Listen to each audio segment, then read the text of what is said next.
विशिष्ट अतिथिगण, माननीय सर्वाधिकारी जी, माननीय महानगर संघचालक जी, उपस्थित नागरिक सज्जन, माता भगिनी एवं आत्मीय स्वयंसेवक बंधु,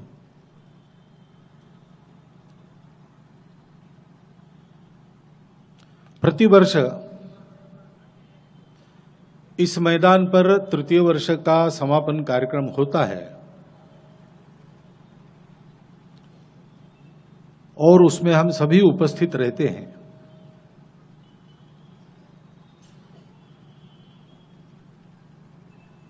भाषण छोड़कर बाकी कार्यक्रम का प्रकार एक सा ही आपको लगता होगा।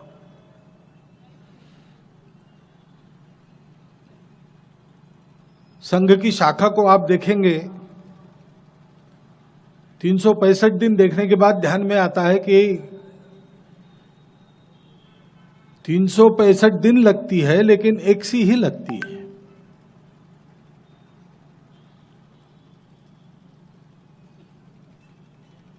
ऐसा एक सा लगने वाला काम सतत 90 वर्ष चल रहा है, बढ़ रहा है। तो किस लिए चल रहा है? हम सब लोगों के लिए ये चिंतन की बात है। देश के लिए चल रहा है, ये तो बात साफ है। देश यानी केवल भूमि नहीं, भूमि, जल, जन, जंगल, जमीन, जानवर सब होता है। और केवल इतना ही नहीं होता, जिसे हम राष्ट्र कहते हैं, उसमें वहां के जन का उस भूमि से जीवंत संबंध होता है। कहीं निकल जाएंगे, उसके बाद फिर भेंट होंगी कि नहीं पता नहीं, परंतु आखिरी के 2 दिन फिर आने जाने का आरक्षण आदि आदि की व्यवस्था बनाने के लिए एक साथ रहना पड़ता है। जब गण की रचना बदलकर फिर से प्रांत की रचना में जाने का समय आ गया तो शिक्षार्थियों के आंखों में आंसू आ गए। ऐसे प्रसंग भी यहां हुए और होते हैं। ये कौन सी बात है जो हम सबको जोड़ती है? तमिलनाडु राज्य है। राजनीतिक दृष्टि से लोग जिसको द्रविड़ आइडियोलॉजी कहते हैं, यानी क्या होता है वो भी नहीं ठीक से बता सकते, लेकिन कहते हैं उसका वहां प्रभाव है। और पहली बार वो लोग सत्ता में आए, श्री सी के अन्नादुरई के नेतृत्व में वहां मंत्रिमंडल स्थापन हुआ, प्रचंड लोकप्रियता, समाज के अंदर तक उस विचारधारा की पैठ, ऐसी स्थिति थी। और मानना था कि हम तमिल वंशीय लोग अलग हैं, उत्तर के लोगों ने हमको दबा के रखा था, हम अब उनसे अपने सत्ता का उपयोग करके अपने को मुक्त कर लेंगे। यहां हिंदी नहीं चलेगी, यहां उत्तर भारत की बात नहीं चलेगी, ये सब आर्यों का है, हम द्रविड़ है, हम तमिल है, हम अलग है। चीन का आक्रमण हुआ। चीन के आक्रमण के समय अपने आप को अलग तमिल कहने वाले सीके अन्नादुराई ने भी भाषण किया तो तमिलनाडु की जनता को यही बताया कि हिमालय पर आक्रमण यानी तमिलनाडु पर आक्रमण है। हिमालय में जाइए, वहां की पर्वतराजी, वहां का जाड़ा ठंडी देखिए। तमिलनाडु जाइए, ऐसा कुछ भी नहीं है, सपाट प्रदेश है, सागर तल तक जाने वाला, और बहुत गर्म रहता है। लेकिन तमिलनाडु में राजनीतिक दृष्टि से एक अलगाव पैदा करके वोट काटने का काम करने वाले लोगों को भी मन में यह लगता है कि हिमालय पर आक्रमण ये हम पर आक्रमण है। ये जो हमको जोड़ने वाली भावना है, उसकी यह विशेषता है कि इतनी सारी विविधताएं हैं, पंथ संप्रदाय इतने सारे हैं, निरीश्वरवादियों से लेकर तो सगुण साकार ईश्वर की मूर्ति बनाकर उसकी पूजा करने वाले मूर्ति पूजकों तक सारे संप्रदाय यहां पर है, परस्पर विरोधी भी है। कितने खान पान रीति रिवाज है, कितने प्रांत बनते हैं, स्थानीय अस्मिताएं जागृत होती तब नए नए राज्य बनते। ऐसा होने के बाद भी हम सब भारतवासी है, भारत माता की जय ही कहते हैं।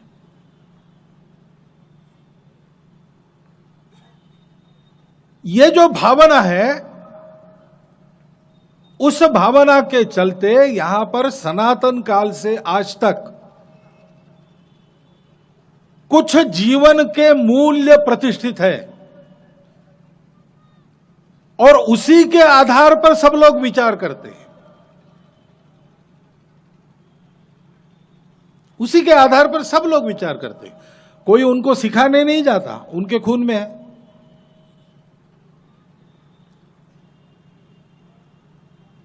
रिक्शा वाले का किराया देने के लिए खुदरा पैसा नहीं है, कम पड़ रहा है। कोई कहता है कि अभी चवन्नी खुदरी नहीं है मेरे पास, तुम 1 रुपया दे दो, ले लो, कल वापस करना। वो कहता नहीं महाराज हम नहीं, कल कहाँ मिलेंगे, हम कैसे आएंगे। तो फिर हम कहते कि हमारे पास नहीं है, तुम कल आके ले लेना। तो कहते जाने दीजिए, चवन्नी क्या बात है, पैसा तो मुर्गी भी नहीं खाती। पैसा तो मुर्गी भी नहीं खाती, ये सहजता से कौन कह सकता है? भारतवासी कह सकता है। अन्य देशों के लोग ये बात नहीं कहेंगे। ये सही है, गलत है, अच्छा है, बुरा है, ये बात मैं नहीं कर रहा हूं। भारत में ऐसा है, भारत के बाहर ऐसा नहीं है। क्योंकि जीवन के कुछ मूल्यों को लेकर, जीवन में क्या उचित, क्या अनुचित, क्या सही, क्या गलत, क्या अच्छा, क्या बुरा, इसके मानदंड सनातन काल से बने हैं। सब लोग उनको लेकर चलते हैं, पीढ़ी दर पीढ़ी उन मूल्यों के संस्कारों से उस आचरण को जीवित रखते, आगे बढ़ाते हैं। वो हमारी संस्कृति हम सबको जोड़ती है।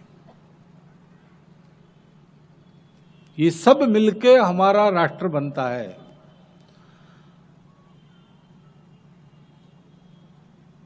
अब जो लोक भाषा चल रही है उसमें राष्ट्रवाद ऐसा कहा गया, प्रमुख अतिथि ने आपको राष्ट्रवादी कहा है, लेकिन हम राष्ट्र के बारे में विवाद नहीं करते। वो विवादित मुद्दा है ही नहीं।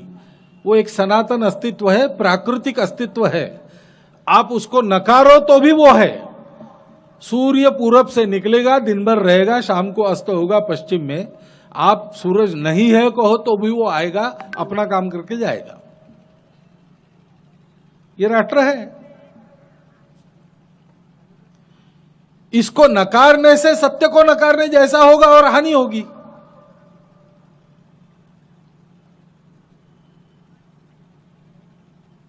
और इसलिए अपने संविधानकारों ने भी राष्ट्र की इस भावात्मक एकता पर बल दिया है और पथदर्शक तत्व दिया है कि शासन का रवैया ऐसा रहेगा कि इस प्रकार की भावात्मक एकता जल्दी से जल्दी प्रस्थापित होगी।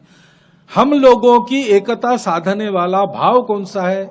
वही है प्राचीन काल से चलती आई हुई हमारी संस्कृति। हमारी पूजा कोई भी हो, खान पान रीति रिवाज कैसा भी हो, भाषा कौन सी भी हो, कहीं के भी हम रहने वाले हो, हम भारत के हैं, इसका मतलब हमारी मानसिकता उस संस्कृति के संस्कारों से ओतप्रोत है, उसके साथ एकात्म है। और इसका विवाद इसलिए भी नहीं होना चाहिए और नहीं होता है क्योंकि आज के भटकी हुई दुनिया को उन्हीं मूल्यों की, उसी संस्कृति की आवश्यकता है।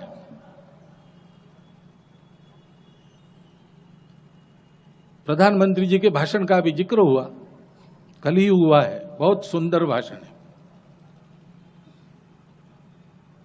किसी राष्ट्र को उपेक्षित न समझते हुए, अपने राष्ट्र के स्वाभिमान को बरकरार रखते हुए, अपनी बात दुनिया के बारे में भारत का मन आज के समय क्या सोचता है, इसको ठीक ठीक उन्होंने साफ शब्दों में बताया है। और भाषा ऐसी है कि लोग उसको स्वीकार करें। ऐसा करते समय जिस देश में बोल रहे हो उस देश का भी महिमा मंडन करते हैं, लेकिन वो स्तुति नहीं होती। सत्यम ब्रूयात प्रियम ब्रूयात, इसी प्रकार का भाषण है उनका। उसमें भी बात है, आज जो दुनिया की आवश्यकता है, पर्यावरण, प्रत्येक व्यक्ति की सच्ची स्वतंत्रता, उन्होंने एक वाक्य में कहा है कि ये हमारे सिविलाइजेशनल एथॉस के साथ है। ये सिविलाइजेशनल एथॉस यानी हमारी संस्कृति हमको जोड़ती है। हमारे मन पर उन संस्कारों की गहरी छाप है। वो जब जागती है तब भारतवर्ष उन्नत होता है, एकात्म होता है। उसको जब हम भूल जाते हैं तब फिर हमारी छोटी छोटी पहचानें बड़ी बनकर हमको विभक्त करती है। हमारे आपस के झगड़ों में हमारे देश का नुकसान होता है, हमारा नुकसान होता है।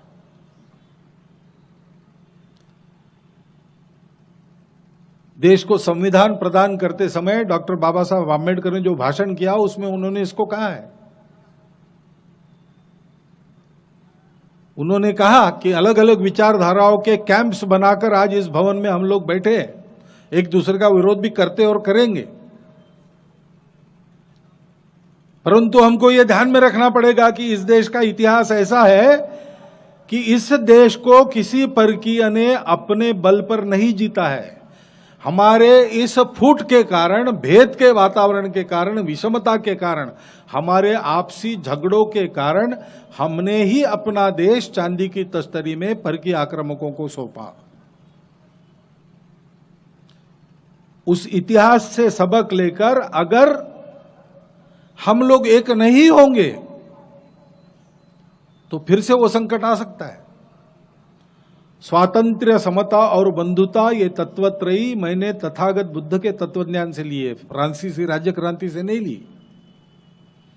क्योंकि दुनिया का अनुभव ऐसा है कि स्वातंत्र्य लाना है तो समता को उपेक्षित करना पड़ता है, और समता को लाना है तो व्यक्ति के स्वातंत्र्य को दबाना पड़ता है। दोनों एक साथ नहीं मिल सकते। जिस उपाय से दोनों एक साथ मिल सकते वो एकमात्र उपाय है बंधुभाव। उसी को हमारे यहां धर्म कहा है। उस बंधुभाव को अगर ध्यान में न रखते हुए हम जैसे झगड़ते रहे वैसे फिर से झगड़ने लगेंगे तो डॉक्टर बाबा साहब आम्बेडकर ने कहा है कि मात्र ये संविधान आपकी रक्षा नहीं कर सकता। तो क्या करना? संकट है। दो का उल्लेख तो हमारे प्रमुख अतिथि महोदय ने भी किया है, और बहुत सी बातें हैं। अंतर्गत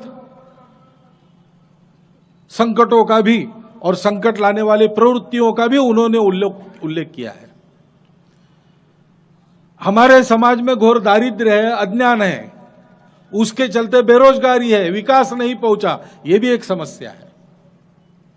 ऐसी अनेक समस्याएं हैं। जिस दिन हम स्वतंत्र हुए उस समय भी थी, आज भी बरकरार है।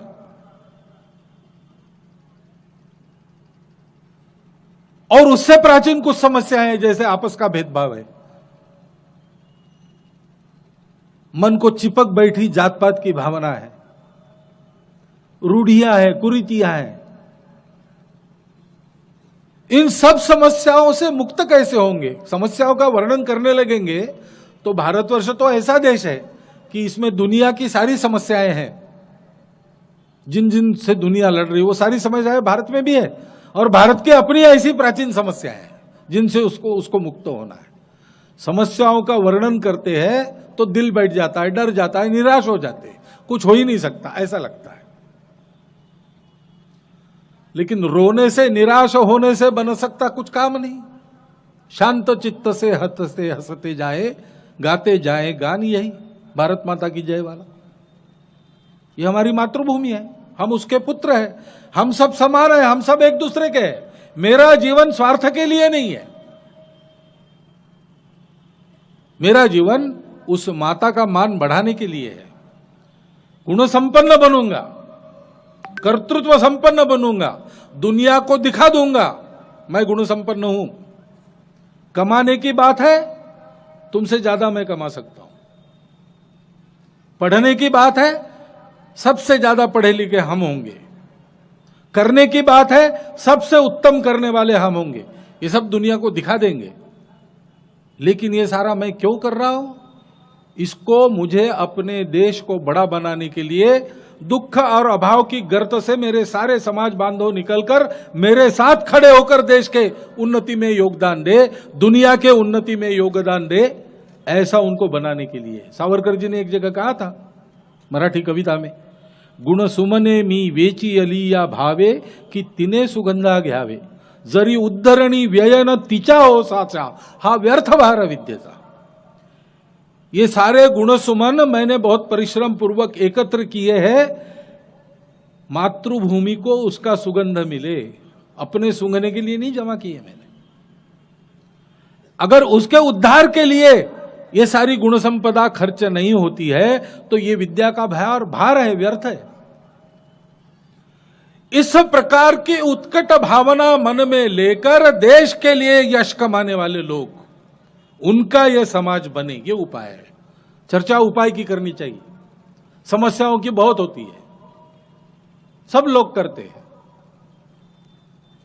बहुत भड़क चित्र उसका भी पेश करते हैं, लोगों को डराते भी रहते हैं, उस डर के आधार पर अपने स्वार्थ सिद्ध भी करते रहते हैं। लेकिन उपाय कैसे मिलेगा? बहुत बार मैंने एक कहानी बताई है, फिर से बताता हूं, बड़ी रोचक है। महाभारत जैसे रामायण अनेक प्रकार से लिखे गए हैं दुनिया में, महाभारत भी 2-3 प्रकार से लिखा गया होगा ऐसा लगता है।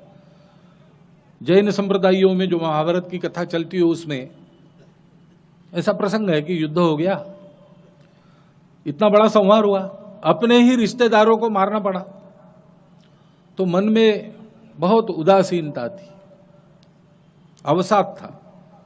उसको दूर करना है तो कुछ मनोरंजन करना चाहिए, इसलिए अर्जुन ने सोचा कि शिकार खेलने जाएंगे। अर्जुन को कहीं जाना है, कृष्ण तो साथ में होने ही चाहिए। सात्यकी को भी साथ लिया, भगवान की नारायणी सेना के सेनापति। तीनों जंगल में गए शिकार खेलने के लिए। दिन भर शिकार हुई, खेलते खेलते भान नहीं रहा, सूर्यास्त हो गया, अंधेरा आ गया। अब उन दिनों जंगल के रास्ते में वापस शहर में जाना खतरे से खाली नहीं रात को, तो सोचा कि यहीं पर कैंप लगाएंगे, शिविर लगाएंगे। एक जगह अच्छी जगह देखकर पेड़ के नीचे साफ सफाई करके वहां रुक गए, भोजन वोजन बनाया, आहार वगैरह किया। अब विश्राम करना, शिविर में विश्राम करना है तो गार्डिंग चाहिए, रक्षण होना ही पड़ता है। तो तीन ही लोग हैं, बारी बारी रक्षण करना पड़ेगा, तो बारी कैसे लगाना तो स्वाभाविक है। श्री कृष्ण सबसे माननीय है, वो अंत में भोर भये रक्षण करेंगे। पहले सात्यकी करेगा, बाद में अर्जुन, बाद में कृष्ण। पारी तय हो गई। कृष्ण ने विश्राम के लिए सोते समय अर्जुन को कहा कि सावधान रहना भैया, जंगल का इलाका है, जंगल के इलाके में राक्षस होते ही है। आजकल राक्षस नहीं होते, उग्रवादी वगैरह होते हैं, उस समय राक्षस हुआ करते थे, तो सावधान रहना। सात्यकी ने, अर्जुन ने कहा सावधान रहेंगे।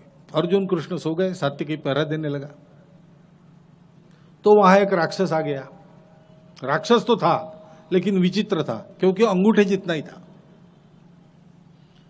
आवाज तो बड़ी थी। आवाज बड़ा होना आसान बात है, उसके लिए बड़ा होने की आवश्यकता नहीं। देश में ऐसे लोग रहते हैं जो होते बहुत कम और बहुत छोटे, लेकिन आवाज बहुत बड़ी होती है, उन्हीं की सुनाई देती है।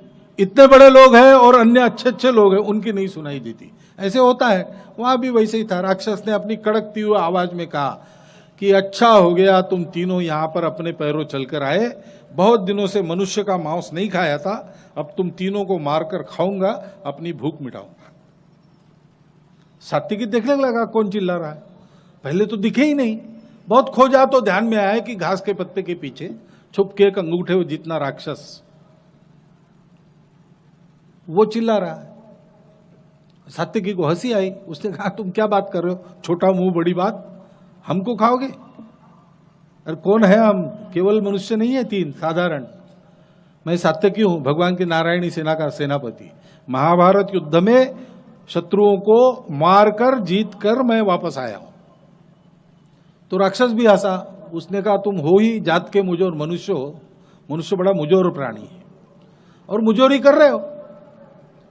अभी कुछ हुआ ही नहीं, तेरी मेरी लड़ाई नहीं हुई, तूने अपना दाव नहीं चला, मैंने नहीं चला, और तुम सोच रहे हो कि मैं छोटा मुंह बड़ी बात कर रहा हूं और मैं क्या तुमसे निपटूंगा, तुम तो बड़े सूरमा हो, वीर हो, दिखाओ तुम्हारी वीरता क्या है।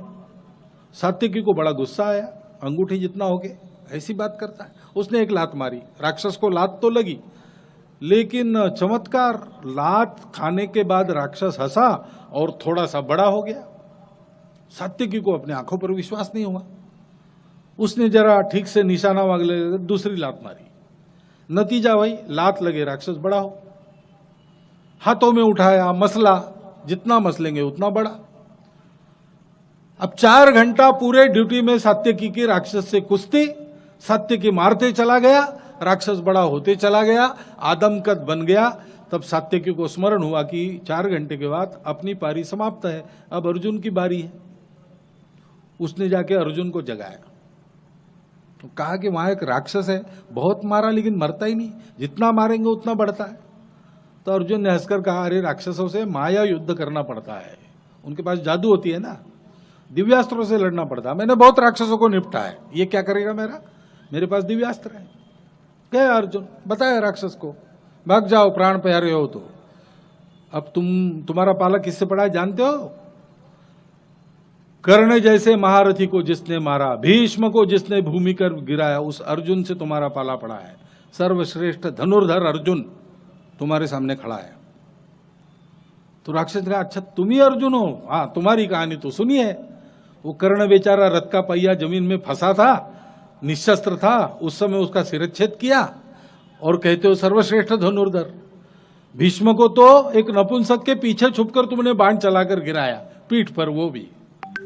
अब तुम्हारी कहानी, तुम्हारी वीरता हमको मालूम है, चलो यहां तो कोई रथ नहीं है छुपने के लिए, अब क्या करोगे? अर्जुन को गुस्सा आया, उसने अपने दिव्यास्त्र निकालकर चलाना शुरू किया। 4 घंटा अस्त्र चलाते रह चला, राक्षस को लगे भी, लेकिन राक्षस ताड़ के पेड़ के जैसा बड़ा ऊंचा हो गया। अर्जुन ने जाके 4 घंटे के बाद श्री कृष्ण को जगाया, कहा कि आप विश्राम करना चाहते हो तो मैं निपट लेता हूं उससे, वो मरता ही नहीं है, बड़ा होते चला जा रहा है, लेकिन अब सूर्योदय निकट है, तब तक झेल लूंगा मैं, सूर्योदय के बाद वैसे ही राक्षसों की ताकत खत्म होती। तो श्री कृष्ण ने कहा, नहीं तुम क्या लड़ोगे, अभी देख रहा हूं पसीने से तर रहो और हाथ पैर तुम्हारे शिथिल हो गए हैं, तो मैं देखता हूं। श्री कृष्ण गए, उन्होंने देखा ही नहीं राक्षस को, इधर उधर घूमते रहे। अब राक्षस राह देख रहा है कि ये कुछ बोलेगा उस पर मैं कुछ बोलूंगा, लेकिन श्री कृष्ण देखने को ही खाली नहीं। गुस्सा आ गया राक्षस को, गुस्सा आ गया तो थोड़ा छोटा हो गया, फिर चिल्लाने लगा राक्षस, कह रहे तुम आंखें फूटी है क्या तुम्हारी, इतना बड़ा मैं यहां खड़ा हूं दिख नहीं रहा? तो कृष्ण ने देखा, कहा अरे बहुत अच्छा हो गया तुम मिल गए, मुझे लगा 4 घंटा अकेले ही पहरा देना पड़ेगा, अब तुम मिल गए, बात बात में रात कट जाएगी, कोई बात नहीं, चलो बताओ अपनी हालचाल बताओ। हम अपनी बताते, सूरज उगने के बाद मुझे अपने घर जाना है, तुम अपने घर जाओ। तो राक्षस और गुस्सा हो गया और थोड़ा छोटा हो गया और बोला कि मैं बात करने के लिए नहीं आया हूं, क्या तुम्हारी ताकत है बताओ, खा जाऊंगा मैं तुम तीनों को बाद में। तो भगवान ने कहा कि अरे भाई तुम रात को मांस का, वो भी मनुष्य मांस का भोजन करोगे, इसमें कौन सी बुद्धिमानी है, हाजमा बिगड़ जाएगा, बहुत भूख लगी है तो घर जाओ नींबू की शिकंजी वगैरह पी लो, ये बुद्धिमानी नहीं है इसमें। तो राक्षस चिढ़ गया, उसने एक घूसा मारा, कृष्ण सावधान थे, हट गए थोड़ा सा, घूसा व्यर्थ गया, राक्षस छोटा हो गया। फिर 4 घंटा यही चला, राक्षस मारता चला जाए, कृष्ण बचते चले जाए, और मौका मिले तो एक आधा तमाचा एक आधा छाटा लगा दिया। राक्षस मारता चला जाए, छोटा होता चला जाए, होते होते अंगूठी जितना बन गया, कृष्ण ने उठा के उसको पल्लू में बांध लिया। सुबह हुई, अर्जुन सात्विक उठ के दौड़े श्री कृष्ण के पास, राक्षस कहां गया? तो लोग बांध के रखा है पल्लू में, तो फिर से वापस कैसे हो गया अंगूठे जैसा? आपने कौन सा मंत्र पढ़ा, कौन सा अस्त्र चला? कृष्ण ने देखा अस्त्र शस्त्र से बात क्या थी, इसके मुंह में दम था, वो तो पलता था हमारी बौखलाहट और चिड़चिड़ाहट पर, उसको हमको मारने का सामर्थ्य था ही नहीं, अंगूठे जितना तो था। हम चिढ़ते तो वो बड़ा होता है, हम बौखला जाते तो हमारी बौखलाहट पर वो और बड़ा होता है। शस्त्र का काम ही नहीं था यार, विचार करो, तुम्हारा बल क्या है, संकट का बल क्या है, शांत मन से ठंडे दिमाग से योजना बनाओ और करो। हमारी अधिक आवश्यकता महसूस कर रही, हम उठकर खड़े हो जाते एक मुश्त तो कोई आपत्ति हमारे सामने टिकती नहीं। स्वतंत्रता के बाद भी बार बार इस बात को हमने अनुभव किया है, जो हम चाहते हैं हमारे देश में हम कर देते हैं। कितने बार किया है हमने संकटों का, परकीय आक्रमणों का सामना किया है, हमने अपने देश के सरकारों को अपने मन से बदल दिया है। हम एक होते हैं तब वो ताकत खड़ी होती है जिसको दुनिया की कोई दुष्ट शक्ति डराती नहीं, और जिसका स्वभाव किसी को डराना नहीं है, लोक कल्याण के लिए काम करना है। ताकत इतनी बड़ी है कि ना भय देत काहू को, ना भय जानत आप, ऐसा उसका स्वभाव है। हमारी एकता में वो ताकत है। हम एक हो जाए, जाग जाए और सदा के लिए एक रहे तो अपने देश को संकट मुक्त तो कर ही लेंगे। जैसा हमारा स्वभाव है, आधुनिक दुनिया की मानवता के सामने जो सारी समस्याएं हैं उनका ठीक ठीक निदान कर मानव के साथ सारी सृष्टि प्रगति पथ पर आगे बढ़े, ऐसा नया रास्ता दुनिया को दिखाने की ताकत हम में है, हमारे मूल्यों में है। तो करणीय कार्य एक ही है। कौन सा विद्यालय स्वामी जी ने कहा था यहां पर स्थापन करने के लिए? बाद में भी एक बार उन्होंने उल्लेख किया, उनकी कल्पना क्या है। उन्होंने कहा कि देश के मध्य प्रांत में किसी केंद्र पर मैं एक ऐसा विद्यालय खड़ा करना चाहता हूं जहां देश भर से मेधावी तेजस्वी तरुण आकर शिक्षा लेंगे। पेट भरने वाली अंग्रेजी शिक्षा नहीं, ऐसा उन्होंने कहा, विवेकानंद के शब्द बता रहा हूं। पेट भरने वाली अंग्रेजी शिक्षा नहीं, जीवन जीने की कला, सेवा करने की शिक्षा, यह शिक्षा ग्रहण कर अपने अपने प्रांत में जाकर ये तरुण वहां पर भी ऐसे विद्यालय चलाएंगे जिसमें उस प्रांत के गांव-गांव से तरुण आकर पढ़ेंगे और ऐसे समाज की सेवा के लिए समर्पित तेजस्वी मेधावी युवकों के द्वारा भारत का भविष्य संवारेगा, भारत के भाग्य सूर्य का उदय होगा। अपने देश के लिए प्रामाणिकता से, निस्वार्थ बुद्धि से काम करने वाले सब महापुरुषों ने अपने अनुभव से इसी निष्कर्ष को माना है। जब तक भारत के सामान्य व्यक्ति के हृदय में देशात्म बोध, यानी संपूर्ण देश मेरा है सब विविधताओं के बावजूद, देशात्म बोध की चेतना जगाकर उसके सद्गुणों का विकास नहीं किया जाता, तब तक भारत में कोई भला काम यशस्वी नहीं हो सकता। ये शब्द संघ के किसी अधिकारी के नहीं है, अपने देश की कम्युनिस्ट पार्टी की स्थापना करने वालों में एक थे सर मानवेंद्रनाथ रॉय, उनके शब्द है। रेडिकल ह्यूमैनिज्म उन्होंने लिखा है, उसमें निष्कर्ष के रूप में ये वाक्य दिया है और वो कहते हैं कि मैं जानता हूं कि ये बड़ा लंबा रास्ता है, लेकिन अगर यही अकेला रास्ता है तो ये सबसे छोटा रास्ता है। सब जानते थे, डॉक्टर हेडगेवार ने उनके साथ काम किया है, कोई काम छोड़ा नहीं, प्रत्यक्ष कार्यकर्ता बन के उसका अनुभव लिया, उस कार्य के प्रवर्तकों से चर्चाएं की और उनके ध्यान में आ गया कि यही सबका निष्कर्ष है कि समाज के सामान्य व्यक्ति की गुण संपदा बढ़ाकर उसके देश हृदय में देशात्म बोध की चेतना जगाकर समाज को खड़ा किए बिना भाग्य परिवर्तन नहीं होगा। रविंद्रनाथ ने यही कहा स्वदेशी समाज में, पढ़िए आप वो प्रबंध, सुभाष बाबू के भाषणों में यही बात मिलती है। डॉक्टर बाबा साहब आम्बेडकर प्रकारांतर से इसी बात को कहते थे, इसी बात को साधने के लिए ये छुआछूत वाली रूढ़ी जानी चाहिए, हिंदू धर्म को बदलना चाहिए, ये उनका कठोर आग्रह था। सबने ये कहा है, सबके उदाहरण दूंगा तो समय जाएगा इसलिए बताता नहीं। आधुनिक समय में भी वर्गीज कुरियन का पढ़िए, आई टू हैज ए ड्रीम, उन्होंने लिखा है उसमें ही, सामान्य जनता को प्रशिक्षित करो, शासन के भरोसे मत रहो। डॉक्टर अब्दुल कलाम इन्हीं बातों को कहते थे। हमको अपनी शक्ति का आत्मविश्वास होना चाहिए। शक्ति शस्त्रों की नहीं होती, लोक शक्ति होती है। और लोक शक्ति का जागरण करने के लिए अपने प्राचीन संस्कृति के मूल्यों का पुनर्जागरण करना चाहिए। डॉक्टर अब्दुल कलाम ने कहा है, बार बार कहा है, देश के हित की प्रामाणिक इच्छा रखने वाले लोगों के मन के निष्कर्ष को लेकर डॉक्टर साहब ने संघ की स्थापना की है। और परिस्थिति के सब उतार चढ़ावों से गुजरकर यत्किंचित भी पथ से विचलित न होते हुए उसी काम को पूरा होने तक करते रहने का संघ स्वयंसेवकों का निर्धार है। वही संघ कर रहा है। संघ क्या कर रहा है, क्या नहीं कर रहा है, इसके बारे में बहुत चर्चा चलती है बिना देखे। जिनको गलत अर्थ ही निकालने उनकी बात छोड़ दीजिए। संघ के हितैषी भी बिना देखे अनुमान करते हैं। अनुमान करेंगे तो गलती होगी। संघ को अनुभूति में लाइए, आइए संघ में आइए, संघ को देखिए, संघ के स्वयंसेवकों के साथ रहिए, कैसे जीते हैं, कैसे काम करते हैं देखिए। केवल वर्ग में नहीं है, अपने अपने जगह पर भी क्या करते हैं देखिए। समाज ने उसी को देखा, इसलिए इतने लंबे अपप्रचार के बावजूद संघ आज लोकप्रिय बन गया। लोकप्रियता के लिए संघ ने प्रयत्न नहीं किया। संघ के स्वयंसेवकों को, सामान्य लोगों को, सामान्य समाज के लोगों ने देखा, अपने ही जैसे लोग लेकिन शाखा में जाते हैं तो कैसे बने हैं। उनके जीवन के आचरण के कारण संघ विश्वास पात्र है।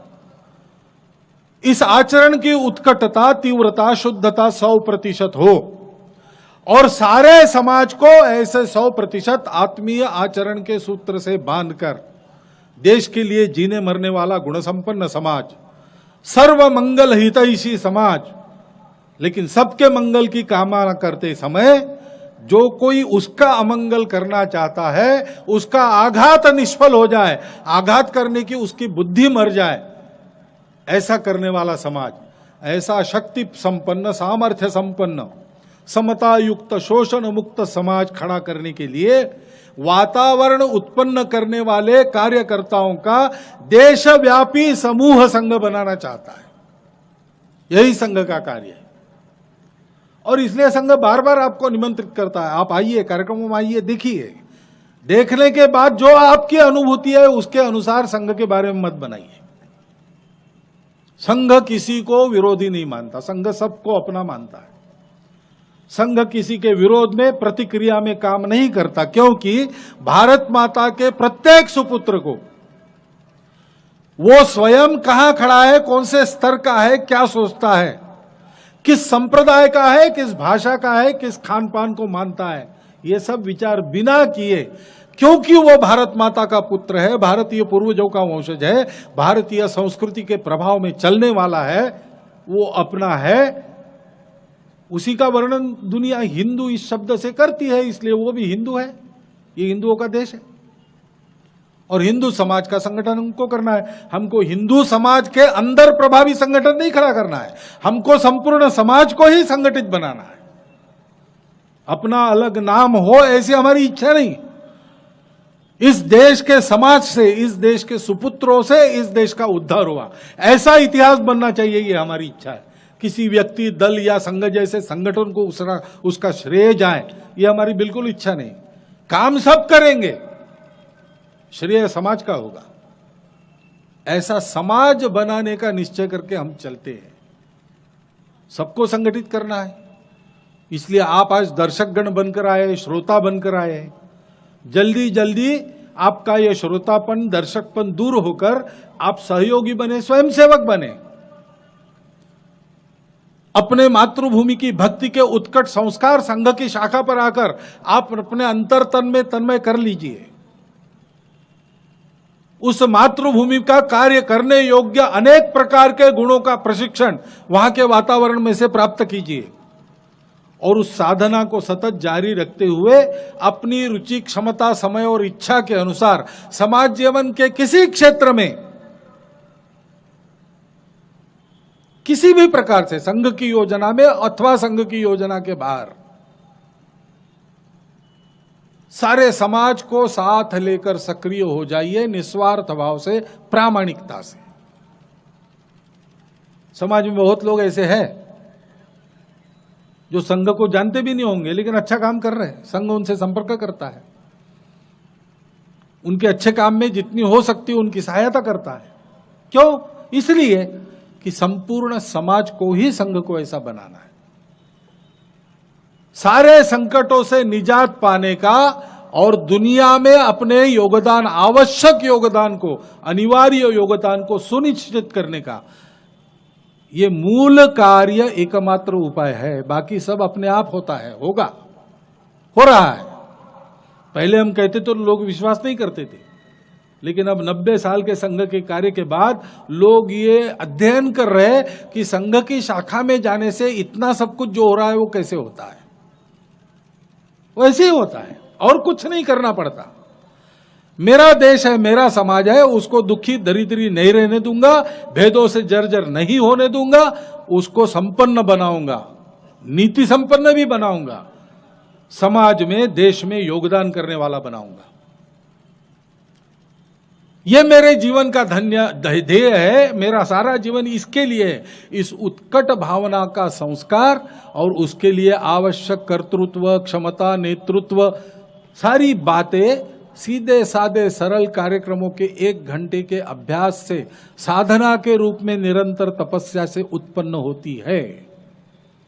ये सिद्ध कार्य पद्धति संघ की, उसका अनुसरण करके आप भी देश के भाग्य परिवर्तन के अभियान के इस महाप्रवाह में तन मन धन से जुट जाइए, ऐसा आह्वान आपको देता हुआ और आपका धन्यवाद करता हुआ मैं अपने 4 शब्द समाप्त करता हूं। तृतीय वर्ष